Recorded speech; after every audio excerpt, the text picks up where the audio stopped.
teman-teman, saya Najwa Shihab, apa kabar semuanya? Semoga dalam kondisi yang sehat. Senang sekali saya bisa menyapa di kesempatan yang spesial karena saya akan berbincang dengan Menteri Pendidikan dan Kebudayaan Republik Indonesia, Nadiem Makarim. Halo Mas Menteri, apa kabar? Apa kabar, Mbak Nana? Baik, Alhamdulillah. Mas Menteri sehat-sehat? Alhamdulillah, sehat-sehat. Udah di rumah 6 minggu ini. 6 minggu ya, sama. Saya juga dari pertengahan Maret. Iya, udah hampir 1,5 bulan. Wow. Makin kesini makin menyesuaikan diri atau makin kesini makin gelisah? Kayaknya kemampuan manusia untuk adaptasi itu cukup luar biasa ya. Kita bisa adjust to new normal lumayan cepat. Tapi ya secara psikologis pasti ada dampaknya lah. Dampak negatifnya gitu. Kadang-kadang kita kepengen jalan-jalan aja tuh kayak luar biasa gitu. Pertama kalinya kita benar-benar mengapresiasi berada di luar rumah gitu, walaupun Jakarta suka polusi dan lain-lain, tapi aduh, apa yang bisa saya kasih kalau saya bisa keluar jalanan sebentar aja, puter-puter blok atau apa gitu. Jadinya iya betul. Perspektif berbeda. Tapi memang pandemi ini mengubah banyak hal dalam kehidupan kita ya. Dan bukan hanya kita menjadi semakin sadar, kita tuh semakin terkoneksi satu sama lain karena dunia semuanya mengalami ini. Saya mau diskusi dan saya mau tanya-tanya Mas Menteri soal itu. Seperti tadi Mas Menteri katakan, tidak pernah terbayangkan kita akan berada dalam situasi yang seperti ini. Interaksi kita dengan manusia, dengan lingkungan, semuanya berbeda dan terjadi begitu cepat. Apa tantangan terbesar yang Anda rasakan saat ini dari berbagai perubahan yang drastis ini? Saya tantangan terutama adalah selalu menggunakan akal sehat dalam memfilter informasi. Sehingga kita bisa juga mengontrol reaksi emosional kita terhadap semua informasi tersebut.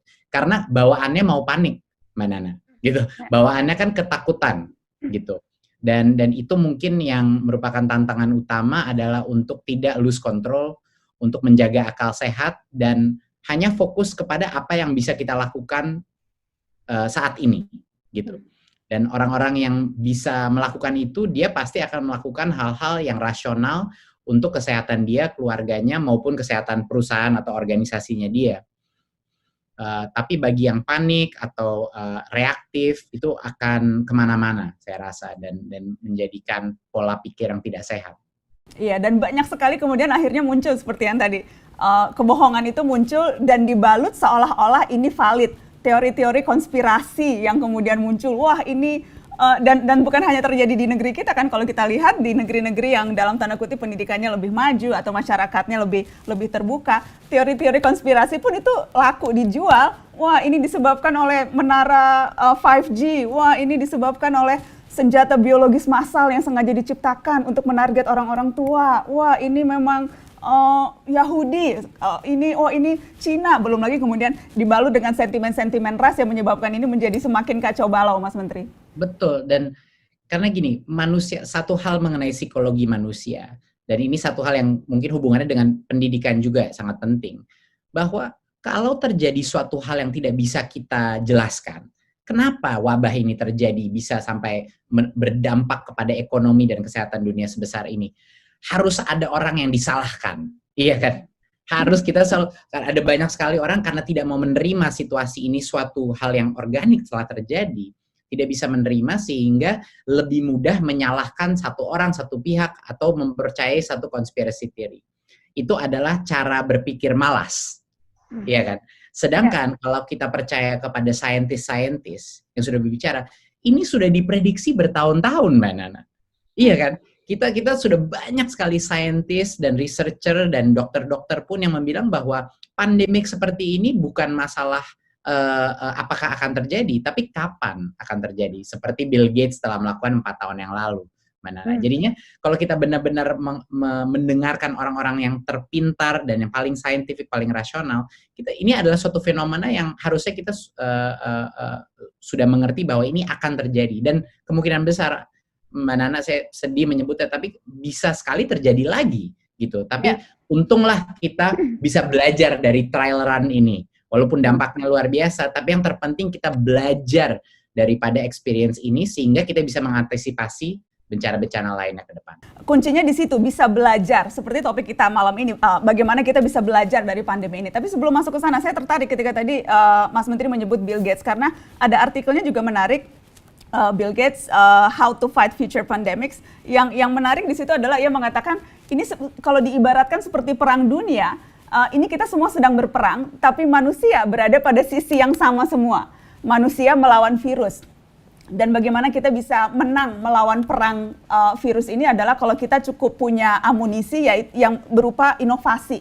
Bagaimana kita bisa menemukan vaksin dengan lebih cepat, bagaimana kita bisa menemukan cara untuk menguji atau tes secara masif lebih akurat, bagaimana kita bisa melengkapi sistem kesehatan kita sehingga mampu merawat yang sakit. Jadi kita sekarang berpacu untuk menciptakan inovasi. Bagaimana kita bisa meyakinkan diri atau bagaimana kita bisa mempersiapkan diri untuk menang melawan perang dunia ini ya Mas Menteri? Kalau analoginya seperti itu. Yang pertama tadi kan kita mention mengenai penggunaan akal sehat. Akal sehat itu bukan hanya di setiap individu masyarakat, tapi di pemimpin-pemimpin kita juga harus menggunakan akal sehat. Kita berperang melawan suatu virus yang tidak mengenal border, tidak mengenal perbatasan, tidak mengenal ras, tidak mengenal negara. Tidak pilih-pilih, semua kena. Semua kena. Jadinya solidaritas kita sebagai spesies, sebagai satu kemanusiaan global, itu luar biasa pentingnya. Jadinya ini defining moment buat banyak sekali pemimpin-pemimpin politik, pemimpin-pemimpin bisnis, pemimpin-pemimpin masyarakat. Kita mau pilih jalur yang mana? Kita mau pilih jalur solidaritas di mana kita bergotong royong antara ras, antara negara, antara sektor ekonomi untuk menyelesaikan ini, atau kita akan hanya mengurus diri kita sendiri, menyelamatkan diri kita sendiri. Tapi ironisnya, kalau semua orang hanya memikirkan dirinya sendiri, semuanya gagal. Iya kan? Ini virus akan bayangkan kalau semua negara melakukan efektif pengcontainment COVID, tapi ada satu negara yang tidak melakukan, lalu semuanya sudah kelar COVID di negara lain, tapi negara ini nanti itu akan menyebar lagi. Jadinya ini merupakan tantangan kolaborasi yang luar biasa, gitu. Dan harapan saya kelihatannya tren kolaborasi antara negeri-negeri itu mulai positif, in general ya, nggak semuanya positif, tapi menurut saya ini suatu defining moment untuk kita tidak melihat diri kita sebagai ras-ras tertentu, bangsa-bangsa tertentu, tapi sebagai manusia. Mungkin saja ini akan jadi krisis terbesar yang dialami generasi kita ya Mas Menteri. This is our defining moment. Ini momen-momen di mana keputusan yang akan kita ambil sekarang, keputusan yang akan diambil oleh pemimpin-pemimpin kita nanti, itu bukan hanya berpengaruh sekarang, tapi juga akan membentuk dunia ke depan seperti apa. Jadi ada banyak sekali yang dipertaruhkan dalam minggu-minggu ini. Menurut saya stakes yang lebih penting lagi daripada resiko kesehatan adalah apa perubahan yang akan terjadi setelah itu. Kita mau jadi negara-negara yang terbuka atau tertutup. Kita mau menjadi masyarakat yang percaya kepada saintis dan expert-expert yang rasional, atau percaya kepada demagog-demagog atau conspiracy theory thinkers yang mengompori teori-teori konspirasi.